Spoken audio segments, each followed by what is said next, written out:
भाजप आमदार सचिन कल्याण शेट्टे यांनी खासदार प्रणिती शिंदेंवर टीका केली आहे. प्रणिती शिंदे यांनी नसरापूर प्रकरणावरून मुख्यमंत्री देवेंद्र फडणवीस यांचा राजीनामा मागितला होता. यावरून कल्याण शेट्टे यांनी प्रणिती शिंदेंवर टीका केली आहे.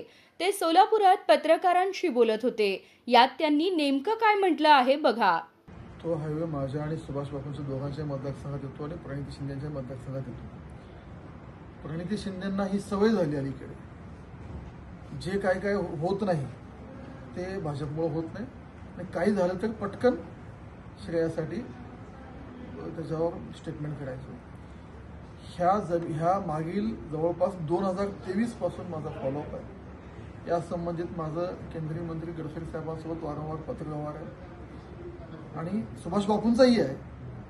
सुभाष बापूंना ज्या दिवशी केंद्रीय मंत्री गडकरी साहेबांचा पत्र आला त्याच दिवशी मलाही मंजुरीचं पत्र सेम डे मलाही आला आणि पहिल्यांदा ह्याची पोस्ट जे सार्वजनिकरित्या जे मी केली मी पोस्ट केल्यानंतर प्रणिती शिंदेनं कळलं, तोपर्यंत माहिती नव्हतं. आणि प्रणिती शिंदेंनी DPRची काम प्रोसेस पुढे गेल्यावर DPRची वर्क ऑर्डर निघाल्यावर त्यांना कुठून तर कोणकोण लागली की हे काम होणार आहे. तुम्ही बघितलं तर डेट तुमच्या लक्षात येईल की DPRच्या वर्क ऑर्डर झाल्यानंतर प्रणिती शिंदेचं निवेदन गडकरी साहेबांनी दिलं आहे. त्यामुळं श्रेयवादासाठी प्रणिती शिंदे धडपडत आहेत. आम्ही बिलकुल नाही. माननीय आमदार बापू असतील, मी असतील, आम्ही दोघांनाही हा प्रश्न लावून धरला, वारंवार विनंती केली आणि आमच्या मागणीला यश आलं. आणि हे जर खरं यश कोणाचं असेल तर गडकरी साहेबांनी हे आमच्यासाठी या जिल्ह्यासाठी केलं. गडकरी साहेबांचे विशेष आभार मानतो. प्रणिती शिंदेंना इथं DPCच्या निधीसाठी उपोषणाला बसायची पाळी येते आणि 700-800 कोटी निधी आणण्याचा ढिंडोरा पेटवतात.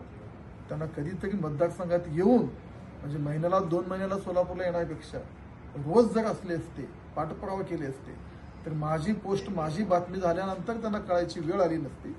त्यामुळं मला असं वाटतं की प्रणिती शिंदेंच्या बोलण्याकडे आपण दुर्लक्ष करावं. जनता सुज्ञ आहे.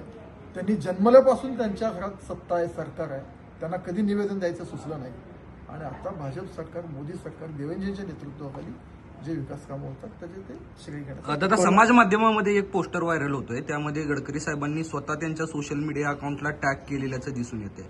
लक्षात घ्या, गडकरी साहेब केंद्रीय मंत्री आहेत आणि ज्या ज्या ठिकाणी अशी मंजूर होतात टॅग तर सगळ्यांकडे, मलाही टॅग आहे, टॅग तर मला पण आहे.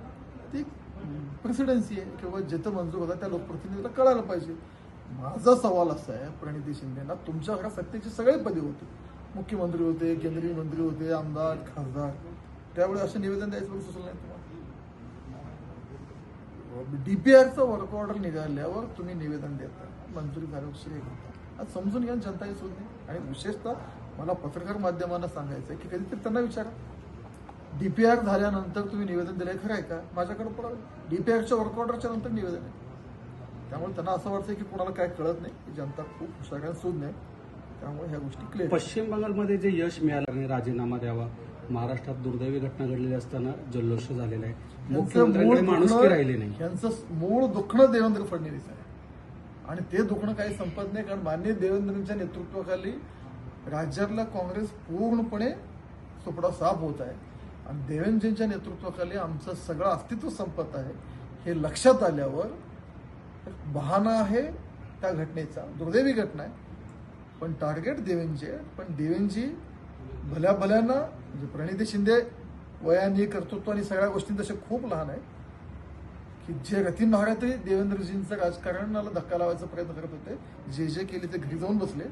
प्रणिती शिंदेना माझा सल्ला आहे, मित्रत्वाचा सल्ला आहे की आवाहन करताना, चॅलेंज करताना थोडी आपली पण पात्रता उंची मी म्हणणार नाही, पण निदान ज्याच्याशी बोलतोय ते कुठे आहे आणि आपण कुठे आहे ह्याचा बाण आपण ठेवावा. बरं, आता पश्चिम केरळमध्ये देखील आता आज तुमचे 3 आमदार पुन्हा एकदा झालेले आहेत. कधी तिथं एकही आमदार नव्हता भाजपच्या, आज 3 आहेत. पुढच्या येणाऱ्या काळामध्ये केरळमध्ये देखील सत्ता स्थापन होईल. बघा, आम्ही 1984ला 2 खासदार होते. आज 22 राज्यात आमचं सरकार आहे. त्रिपुरामध्ये आमचं काही नव्हतं सरकार. वेस्ट बेंगॉलमध्ये 3, 73 आणि आज जवळपास 200 की आमचं ॲक्सिलरेशन रेट हा फास्ट आहे.